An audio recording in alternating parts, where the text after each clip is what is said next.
Hi everyone and welcome to Murder UK with me, Vanessa. Today's story brings us to Newcastle Cemetery. Newcastle Cemetery is an absolutely beautiful cemetery. It was opened in 1866 and it's based just on the outskirts of Newcastle town centre.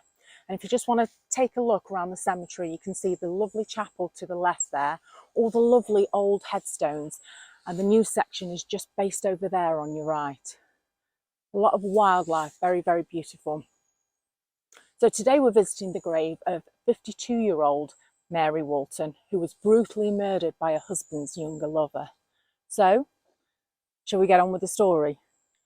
In 1963, a woman's body was found on the back seat of a red Mini Countryman at Malcock Castle.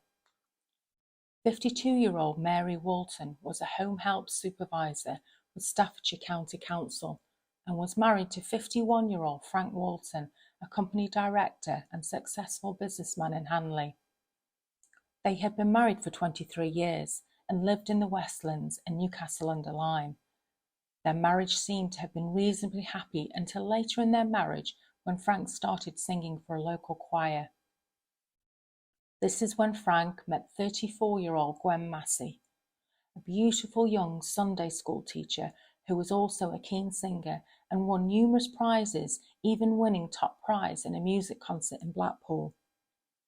Frank and Gwen did a duet together at a local concert in Congleton, and their friendship soon developed into a passionate affair. Gwen was smitten with Frank and hated the fact that he was in an unhappy marriage with Mary. She kept on at him to leave his wife, but Frank wouldn't because of breaking up the family home. Instead, Frank decided to cool their affair for 6 months due to Mary finding out that he was seeing another woman but just didn't know who. But not even Frank could stick to his demands and had to ring Gwen every single day when he got to work. He insisted Gwen should remain single and not get involved with any other man. Gwen raged that Frank should ask such a thing. It was okay for him to go home to a wife, but she had to stay home alone, waiting and thinking when she would ever see Frank again. Gwen needed to do something quick before she lost Frank forever. She decided to contact Mary and arranged to meet up at the Plough pub in Endon. Apparently, she told Mary that she knew the woman who was having an affair with Frank and that she should follow her in her own car to Gwen's home in Green Lane, Rudyard, to discuss this further. Reluctantly, Mary agreed and followed Gwen and a little Mini Countryman. During this time, the weather was one of the coldest winters of the century. As the pair got to Gwen's house, Gwen parked her car in the garage and Mary parked on the drive. As soon as Mary got out of her car, Gwen confessed about her and Frank's affair. A fight broke out and Mary slipped face down on the driveway. Gwen then rushed to the garage, picked up a brick hammer and hit Mary 8 times in the back of her head. Gwen then put Mary's lifeless body in Mary's own car and drove her 11 miles away to the car park at Malcock Castle, and then walked back the 11 miles in snowdrifts to her family home in Rudyard, only wearing a long fur coat and high-heel shoes.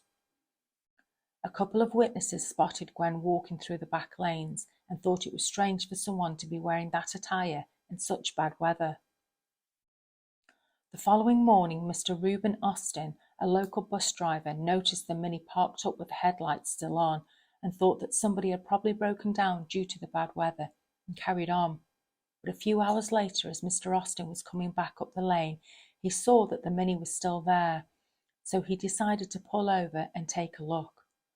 On closer inspection, he noticed all the windows were frosted up, so he decided to scrape the back window, and to his shock, there was a woman's body slumped over the back seat.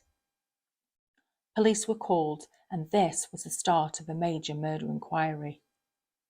As soon as the police confirmed the body was Mary Walton, police questioned Frank, who told them his wife didn't have any enemies but did confirm his love affair with Gwen Massey. As the police went round to Gwen's home address, they were greeted by a pale, subdued Gwen, who only said, "He hasn't got her and he hasn't got me." With witnesses coming forward and picking Gwen out of an identity parade and a blood-stained driveway and a rock hammer found at Gwen's home, the police caught their murderer. During Gwen's police interview, she changed her statement 3 times, and each time she changed her story. The court case lasted a week, and it took the jury just 1.5 hours to find Gwen Massey guilty of murder. The judge sentenced Gwen to 30 years in prison at HMP Wormwood Scrubs. But only after serving 6 years, Gwen was released on the 30th of May 1969 for good behaviour. Gwen was 40 years old. So that was the sad story of Mary Walton. We've actually arrived at the graveside now.